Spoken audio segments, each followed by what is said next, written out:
শিকাৰী tissue Jaising trophy লিঞ্চে Temu আৰু ইয়াত আগ ধৰিব শ্ৰীযুত লংচিং তেৰাম ডাঙৰীয়া।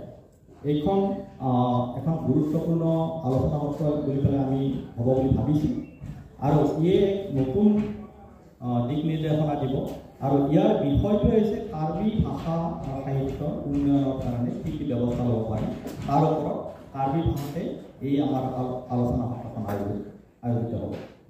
আমি 8 তাৰিখে এই অঞ্চলৰ এগৰাকী বিশিষ্ট লেখক বসন্ত দাসৰ সোঁৱৰণত এখনি আলোচনা সত্ৰ আয়োজন কৰিম বুলি ভাবিছোঁ।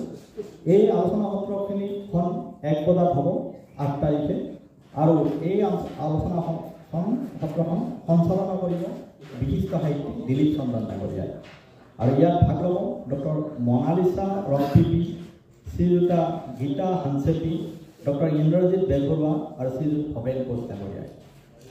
আৰু 9 তাৰিখে এখন বহুভাষিক কবি সন্মিলন, ইয়াতে কাৰ্বি, বড়ো, নেপালী, অসমীয়া আটাইকেইটা ভাষাৰে কবিসকলে আমি আমন্ত্ৰণ কৰা কবিসকলে ইয়াতে কবিতা পাঠ কৰিব আৰু এই কবিতাৰ অনুষ্ঠানটো হ'ব 9 তাৰিখে 3 বজাত আৰু ইতিমধ্যে আমি নিৰ্বাচিত কৰি সেই কবিসকলক আমন্ত্ৰণ জনাইছে।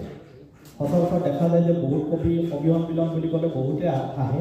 আমি ইতিমধ্যে বিভিন্ন প্ৰক্ৰিয়াৰে বাছনি কৰি নিৰ্দিষ্ট সংখ্যক কবিক আমি ইয়াতে নিমন্ত্ৰণ কৰিছোঁ। 10 তাৰিখে এটি অনুষ্ঠান হ'ব উন্মিলন।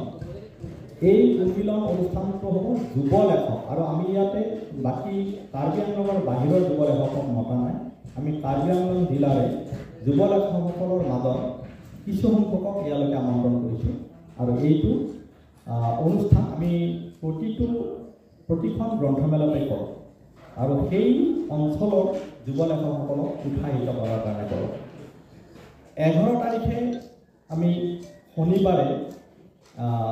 শনিবাৰৰ দিনটোত আমি শিশুৰ দিন বুলি এটা অনুষ্ঠান ৰাখিছোঁ আৰু শিশুৰ দিনজোৰা কাৰ্যসূচীৰে চিত্ৰাংকন প্ৰতিযোগিতা, মুকলি কুইজ প্ৰতিযোগিতা, আকস্মিক বক্তৃতা প্ৰতিযোগিতা আৰু কবিতা আবৃত্তি প্ৰতিযোগিতা অনুষ্ঠিত হ'ব আৰু সেই দিনটোত আমি শিশুসকলৰ মাজত এই যিবিলাক প্ৰতিযোগিতা কৰিম তাৰ মাজতে আমি নিৰ্বাচিতসকলক পিছৰ দিনা পুৰস্কৃত কৰিম আৰু আমি উল্লেখ কৰিছোঁ যে এই যিটো কুইজ প্ৰতিযোগিতা এইটো মুকলি কুইজ হ'ব।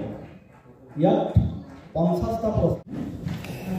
মই এইখিনিতে জনাওঁ যে আমি কাৰ্বি আংলং অট'নমাছ কাউন্সিলৰ যোগেদি তেখেতসকলক ৰিকুৱেষ্ট কৰি আমি বাছৰ ব্যৱস্থা কৰিছোঁ।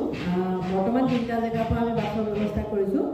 অহাকালিলৈ নহয়, পৰহিৰ পৰা 7 তাৰিখৰ পৰা বোকাজান, পাৰখোৱা আৰু চিলনীজান তাতে আমাৰ বাছসমূহ থাকিব আৰু সকলো ব্যক্তি যোনে দূৰৰ পৰা আহিব বিচাৰে বা দেৰিকৈ হ'লেও ঘূৰি যাব বিচাৰে তেওঁলোকে এই সুবিধাটো ল'ব পাৰিব।